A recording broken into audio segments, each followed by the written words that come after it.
introduction. I'm really very pleased to be with you today. I can hardly say here since we are all over, but it is a little bit what I'm talking about. Really, the sort of what 2020 revealed about overseas Americans during this pandemic year.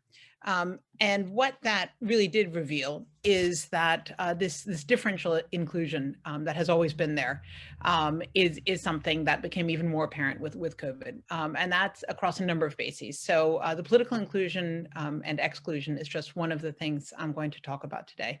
One important caveat: this is not yet a paper. It is very much a work in progress. So I am very grateful for feedback as it moves toward becoming a paper. So as Daniela already said, so certainly today and in my work more generally, I do work on immigrants from one of the world's foremost immigration countries. And that makes us look at some assumptions from a slightly different perspective. And I think that then looking at those assumptions then enables us to feed that back in and contribute to the discussion on migration overall, and not just on migrants from the global south. There has been an increase in research on what's variously called privileged migration or migration from the global north, but there is still a widespread assumption that much migration is from a poorer country to a richer country, from a more restrictive one to a more open one, and that's not necessarily the case. Just have a quote for you. Roger Waldinger, speaking of sort of what we might call more classic migrants, says that, and I quote, "The migrants' foreign location undermines their legitimacy as political actors back home." And then he goes on and he says, "In leaving the home state, immigrants retain citizenship, but not all citizenship rights." And that's absolutely the case with US citizens as well. And so I'll be talking about that in different aspects. Just one last introductory comment, and that's that there's often an assumption about migration, even voluntary migration, that people are proactively migrating in order to exit in a Hirschmanian sense, right? That even that in some way they're demonstrating their displeasure with the country that they've lived in, either politically, socioculturally, economic deprivation, and so forth. I've talked about this concept of the accidental migrant, the person who leaves for 9 months and is still overseas abroad 25 years later. And so that migration has become permanent. So that's just something else I want to mention as well. So today, brief introduction, then I will speak a bit about these differential inclusion of overseas Americans as revealed by COVID-19, speaking about subjective inclusion, or rather, sorry, subjective exclusion, which is something that the overseas American population as an immigrant or as a diasporic group is not part of the national imagination in the United States. And we can see that through the COVID-19 repatriation outreach. Healthcare exclusion. I ran a survey about a year ago asking people if they intended to return to the United States or remain abroad. And it turned out that exclusion from healthcare in the United States or inclusion in healthcare abroad was one of the reasons, or the primary reason. Talk about that. Economic inclusion, in economic impact payments, and political inclusion and exclusion in the 2020 elections. And so I'll talk about all of that. One of the things that I'm actually not going to talk about, but I do want to mention, is that what we might call the power of the US passport dropped precipitously about a year ago. Suddenly, US citizens were not able to travel around the world as they had been used to. There was no more visa-free entry. This did not affect, I think, quite so much Americans who were already living outside of the United States, but it certainly did affect those who intended to move somewhere, whether temporarily or to some extent permanently. So again, not my topic, but that clearly is one of the impacts of COVID-19 on Americans and migration. And so I just want to mention that as well. So in terms of an introduction, 9 million US citizens are estimated to live abroad, according to the US State Department. As I mentioned earlier, in preparing this presentation, I've come across 2 more estimates. And so a lot of these estimates are developed on the basis of assumptions and existing data and extrapolated out from those existing data sources. Very few of those estimates actually give the exact formula by which they arrive at their final conclusion. And so that's something that clearly there's a lot more work to be done in terms of being able to determine how accurate any of these estimates are. But so I'm going today with the 9 million US citizens estimated by the US State Department.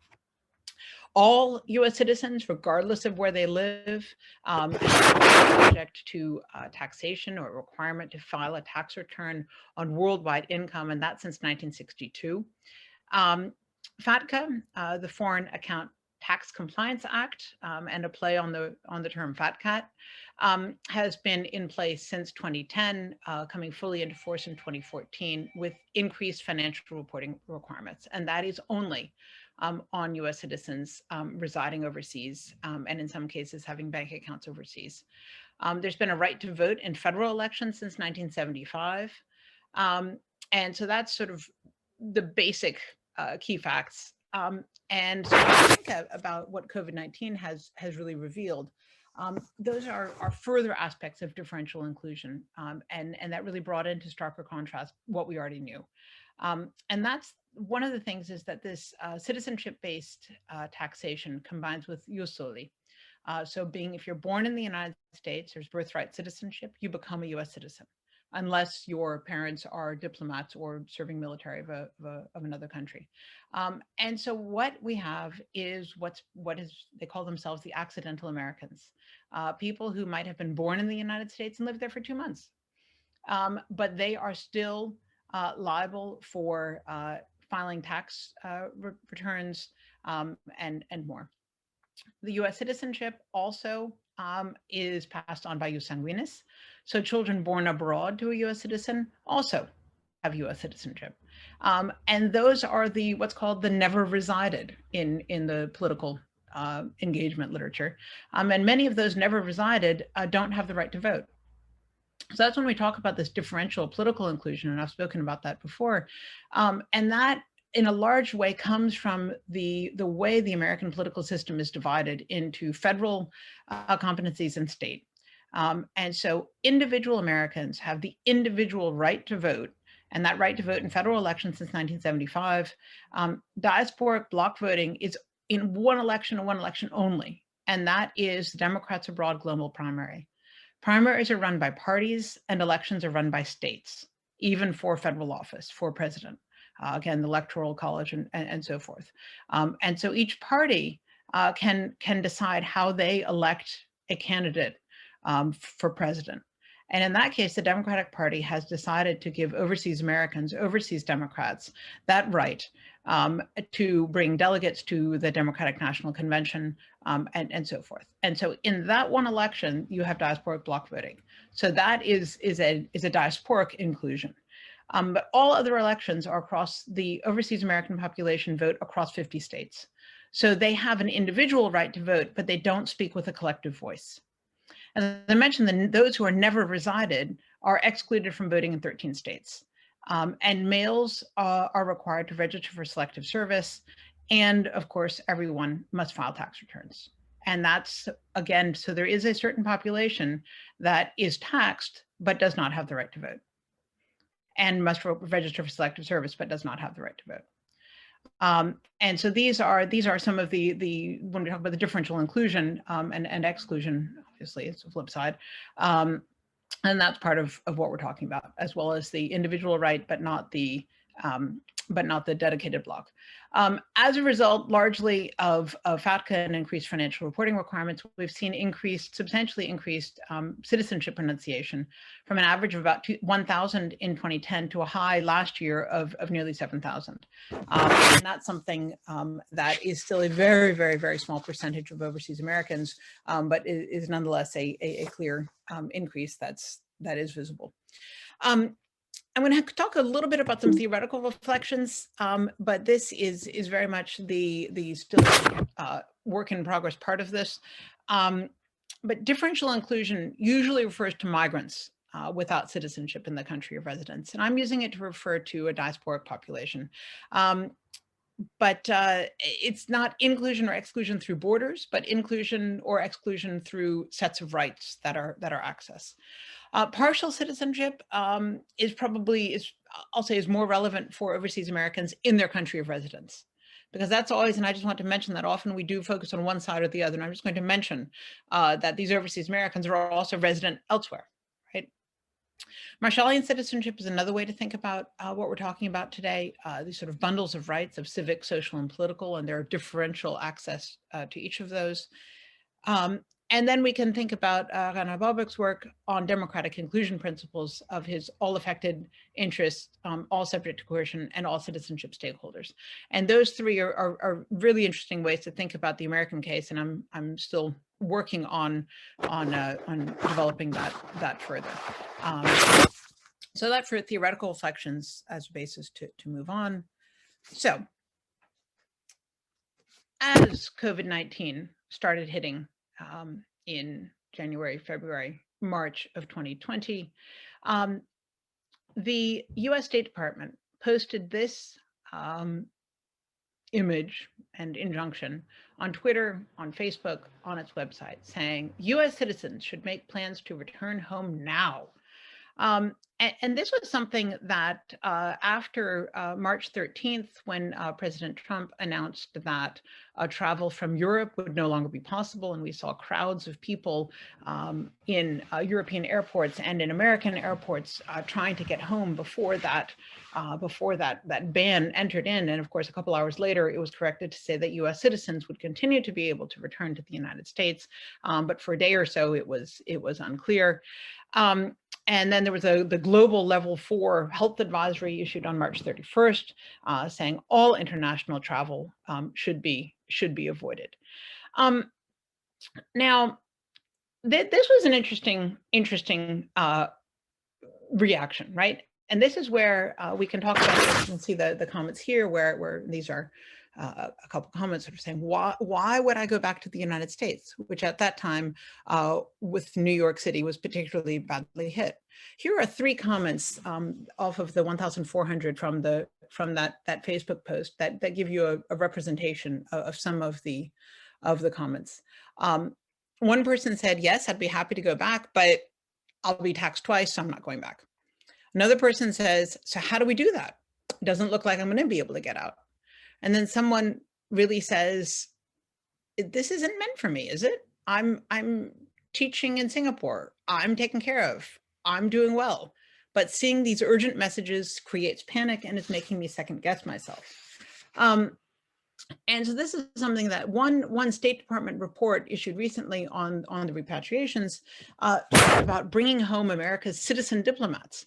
And these were Fulbright scholars and others on similar programs. So there is this concept of the citizen diplomat in the United States, but it's not used to apply to US citizens living abroad. And so subjectively speaking, this is, again, we can think about this as Americans abroad as being either world travelers or temporarily abroad, but they're not immigrants or a diaspora. And so here there's an image of people rushing back home after the President Trump issued the European travel ban. And so a number of people certainly did return under their own steam.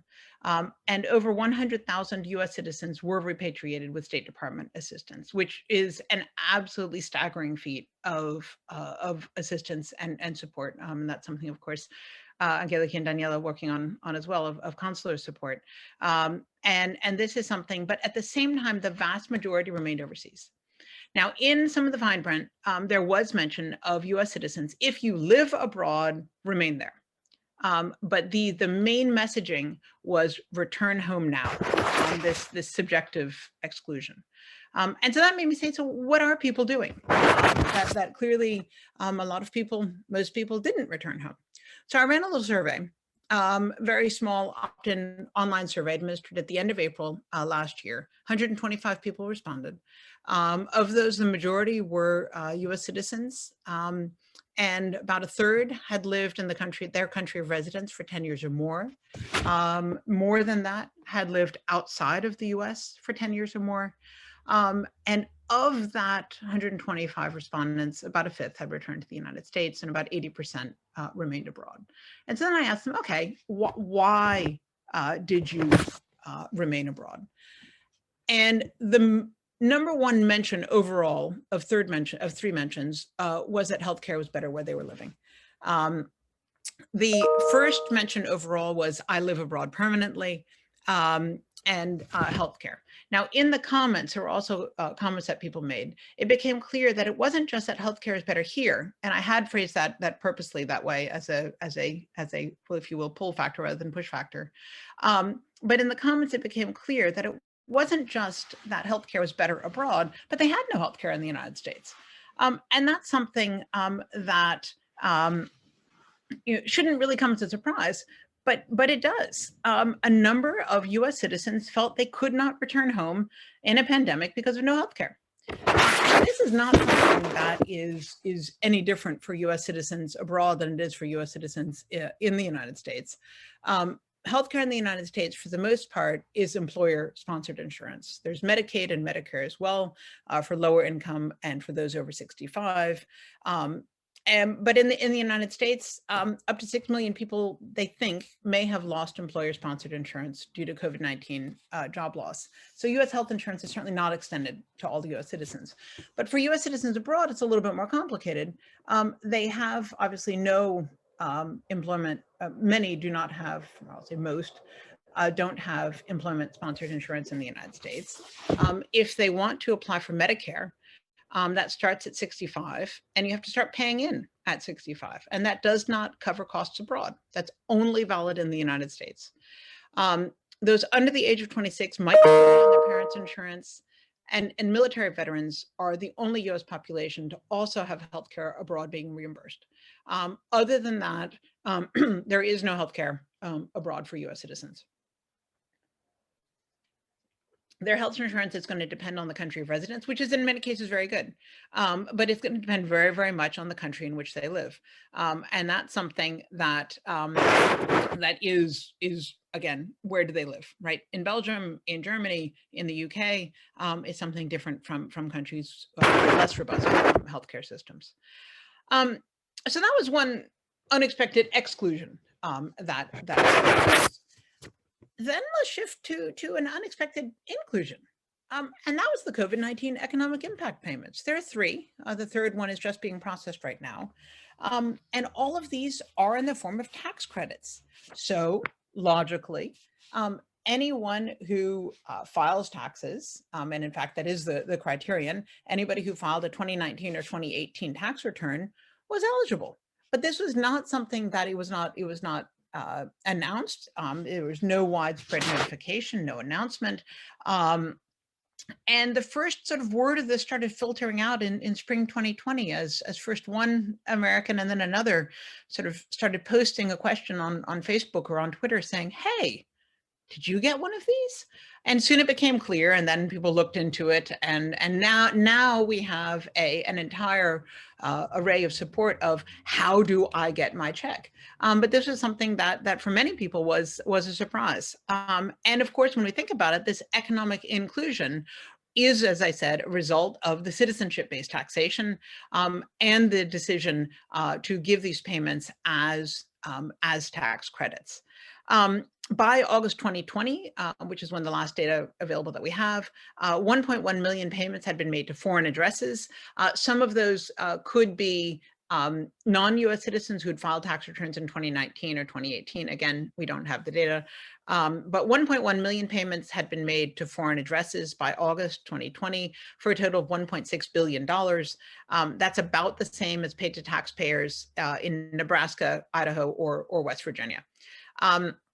Now, interestingly, suddenly you see a number of overseas Americans who had not filed taxes wondering how they can sign up to be eligible. And so one of the things that'll be interesting to see is if this economic inclusion actually results in a higher number of tax returns rather than the more restrictive requirements, which is of course, we'll talk about in a second, then the flip side, this economic exclusion, right?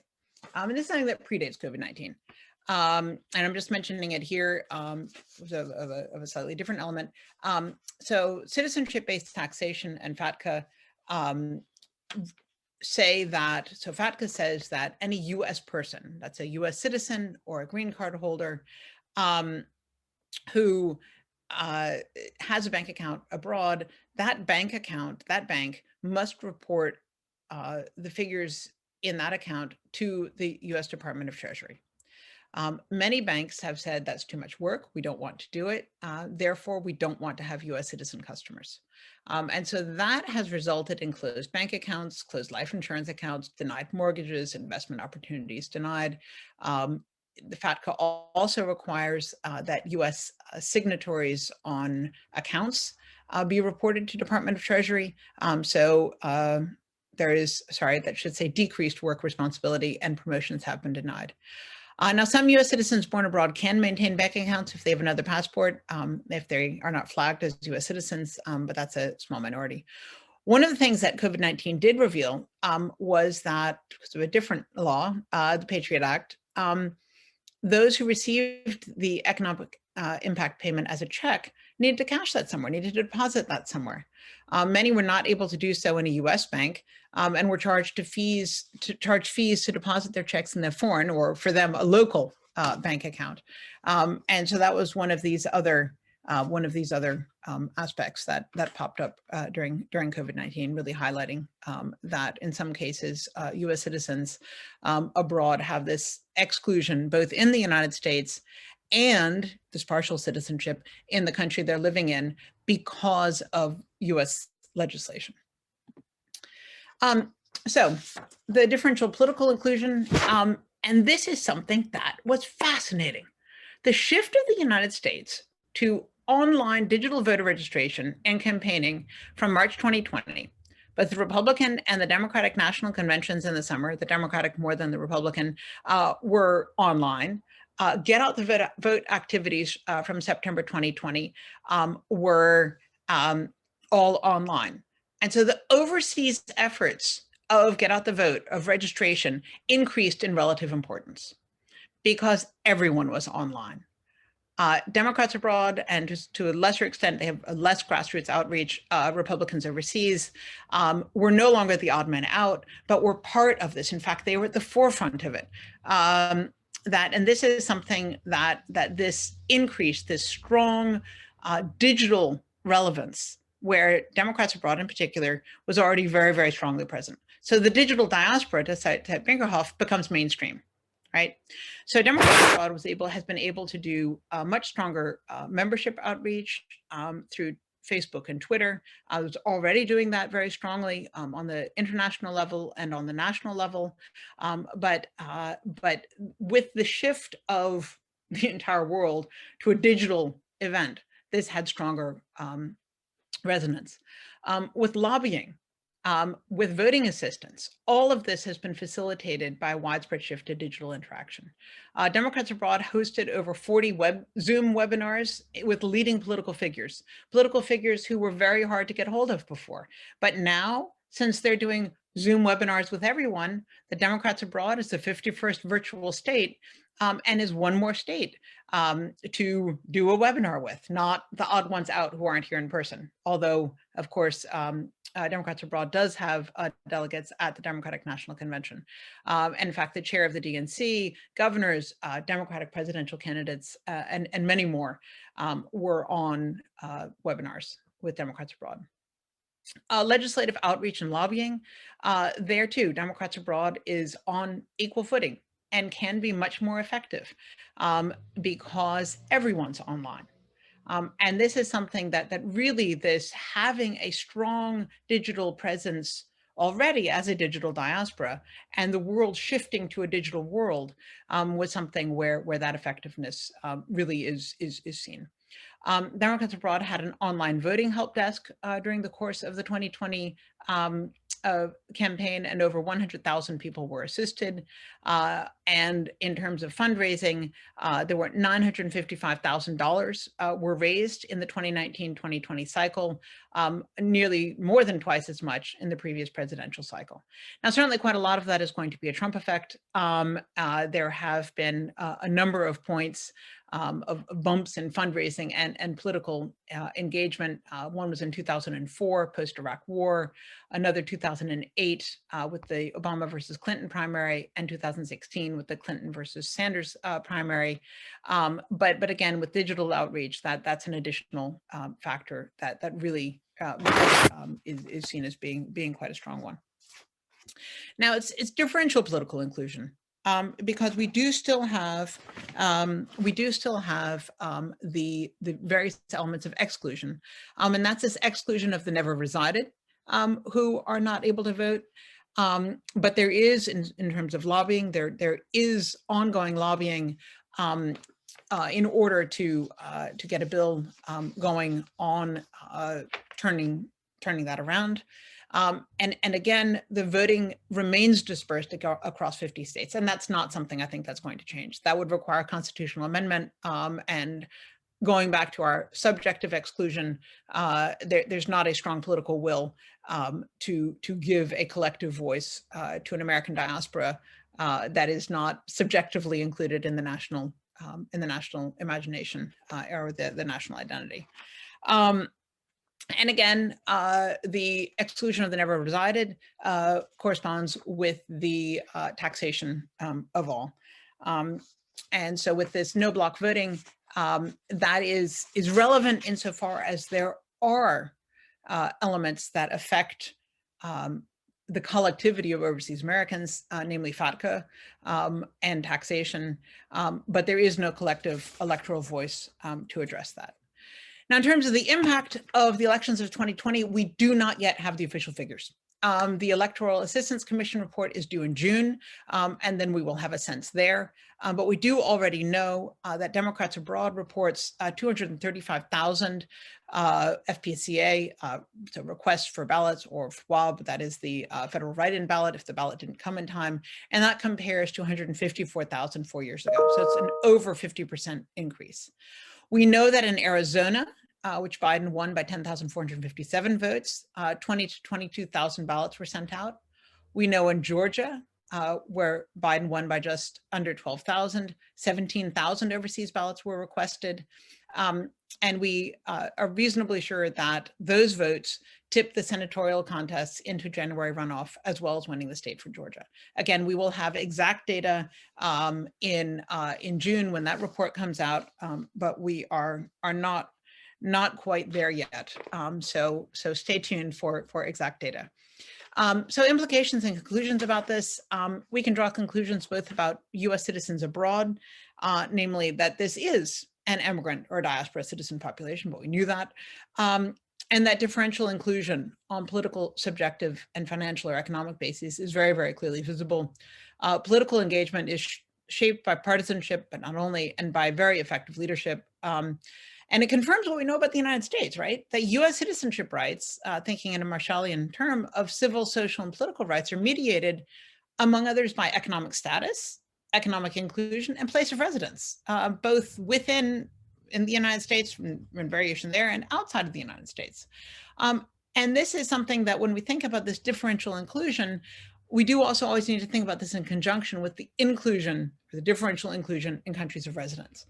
So following Balbrook's reasoning of our principles of democratic inclusion, US citizens abroad have a clear claim to inclusion in the US polity, and the question is to what extent do they have it? And that's what I'm still working on, and grateful for feedback. Thank you so much.